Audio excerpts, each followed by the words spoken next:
This is a question from Chapter 4 that is found in your dynamic study modules within MyEconLab. And the question gives us the graph that you see here and says, according to this graph, what's the impact of a quantity restriction, known as a taxi medallion, on the number of taxis allowed to service this market? So the market we're talking about here is miles of taxi service per day on our quantity axis, and the price per mile on our price axis. And our possible answer choices are: there's a reduced demand for taxi service at a higher price, there's an excess demand for taxi service at a lower price, and there's an excess demand for taxi service at a higher price. So the first step here is to figure out what happens to demand, and then we'll figure out what happens to the price. So I'm going to flip over to my whiteboard so I can draw on this as I talk, where I've got the graph stretched out to be a little bigger so we can look at what's going on here. Okay, so you can see the vertical line here represents this new restriction on number of miles taxi service per day. And so without that vertical line, we have our normal supply and demand graph, just our market supply and our market demand. And we know that what's going to happen in that market is that we'll come to the equilibrium point here at E, where supply and demand intersect, right? So our equilibrium quantity demanded in a world where there is no restriction on miles of service per day is 10,000 miles per day. So the people in our market, the consumers of taxi miles, want to travel 10,000 miles a day. What happens with this restriction is the taxi drivers are told you can't drive any more than 8,000 miles a day. So we have a demand for 10,000 miles a day, but we're told we can only have 8,000 miles per day.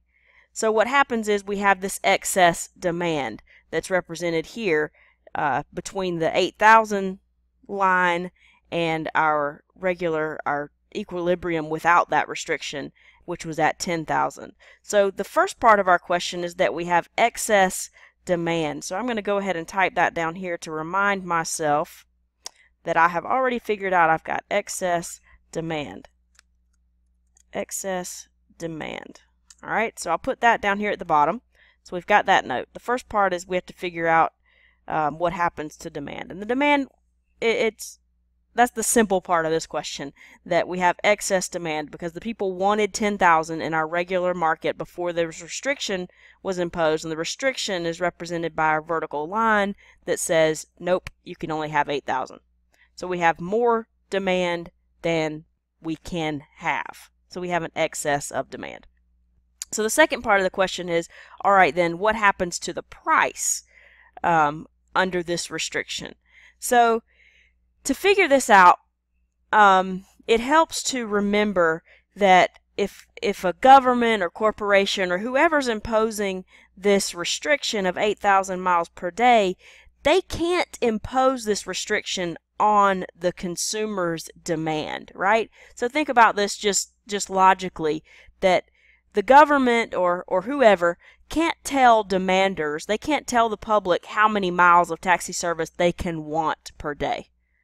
If you think about this just from a personal perspective, no one can tell you what you can want, right? You can want as many taxi miles as you want. What people are able to restrict is maybe how many you can have. So they can't tell demanders what to do. So this restriction doesn't change our demand curve at all because no one can restrict the demand curve. So our demand curve stays the same here. Our same old demand curve. What happens with this restriction is that the government or the organization or the company or whoever has told taxi drivers, no, you can only supply 8,000 miles per day. So regardless of how much people want, you can only give 8,000. So this restriction on quantity really is a restriction on the supply of taxi service miles per day, or taxi miles of taxi service per day, right? They can't say, no, public, you can't want more miles than that. That's not how the world works. But they can say to the drivers, you cannot supply any more miles than that. So I'm going to switch to a red pen here, and let's talk about the supply. So what they're telling the suppliers is, yes, we know that this line is your natural desired supply line, right?